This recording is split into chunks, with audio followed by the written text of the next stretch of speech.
Hello everyone, আজকে আরেকটা নতুন রেসিপির সাথে তোমাদের সাথে দেখা হলো।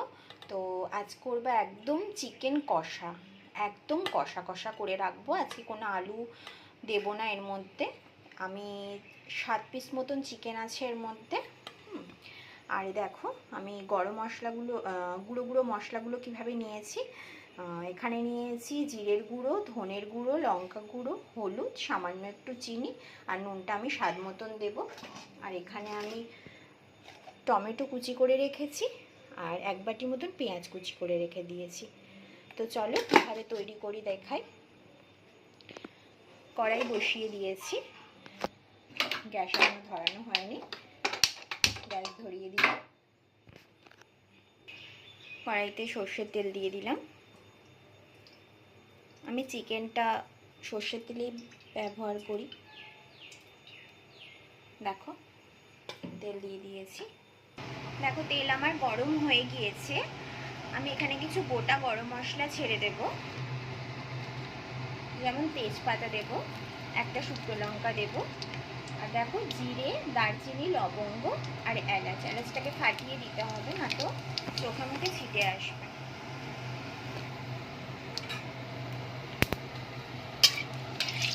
নাড়িয়ে নেবো এটাকে সেকেন্ডের মতো। এবার আমি এতে পেঁয়াজ কুচিটা দিয়ে দেবো।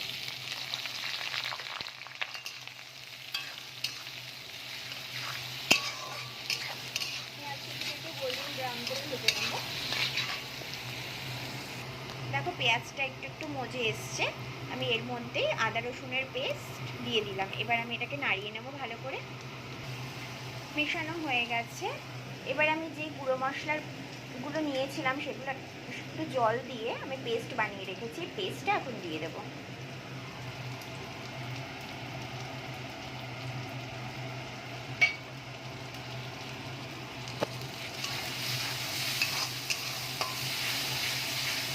ভালো করে এর সাথে মিশিয়ে নিই।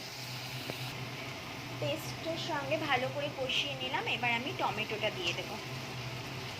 টমেটোর সাথে এবার ভালো করে মশলাটাকে কষিয়ে নেব। এবার আমি এর মধ্যে স্বাদ মতো নুন অ্যাড করে দেবো আর মশলাটাকে ভালো করে কষাবো যতক্ষণ না তেল ছেড়ে আসে। দেখেছো কতটা তেল ছেড়ে এসেছে। এবার আমি চিকেনগুলো দিয়ে দেবো। আমি চিকেনে কিন্তু কোনো কিছু ম্যারিনেট করে রাখিনি, নুনও ম্যারিনেট করিনি, ঠিক আছে। আমি এই পর্যায়ে এবার ভালো করে মশলাটার সাথে চিকেনটাকে কষাবো।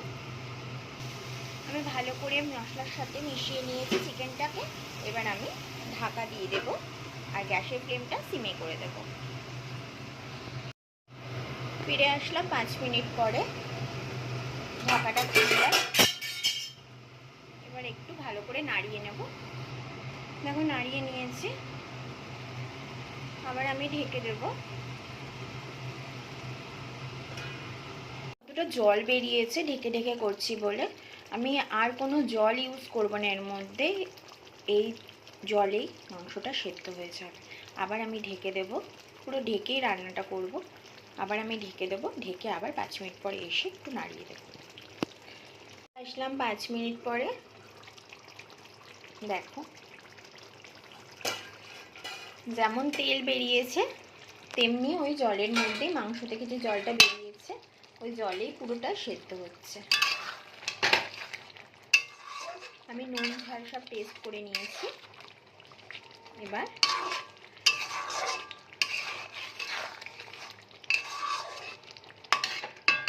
এর মধ্যে একটু গরম মশলা অ্যাড করে দেব।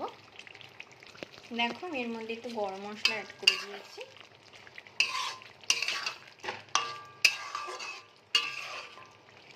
মাংস আমার সেদ্ধ হয়ে গেছে ভালো মতো।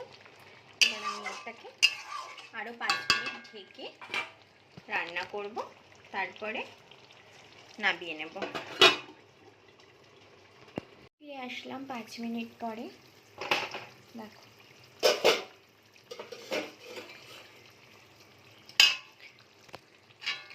এইরকম হয়ে গেছে। আমার কিন্তু চিকেনটা রেডি হয়ে গেছে। আমি এর মধ্যে কোনো জল ব্যবহার করিনি, পুরো জল ছাড়া। দইও ব্যবহার করিনি, জল দই কিচ্ছু ব্যবহার করিনি। পুরোটাই মাংসের থেকে যে জলটা বেরোয় সেই জল, আর টমেটো, আর কিছু না। দেখো আমার চিকেন কষা একেবারেই রেডি।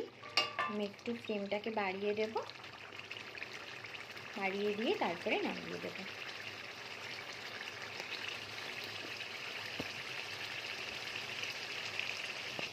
তো দেখো নামিয়ে আমি একটা বাটিতে ঢেলে নিয়েছি। এইরকম এসেছে চিকেন কষার লুকটা, কতটা সুন্দর লাগছে দেখো। তো তোমরাও বাড়িতে আমার প্রসেসে একবার ট্রাই করে দেখো, খুব ভালো লাগবে খেতে। এটা রুটি, পরোটা, ভাত সব কিছুর সাথে যাবে। তো যদি তোমাদের ভিডিওটা ভালো লেগে থাকে please like, comment, share and subscribe করতে ভুলো না। আবার নতুন ভিডিওর সাথে তোমাদের সাথে দেখা হবে। ততক্ষণের জন্য টাটা।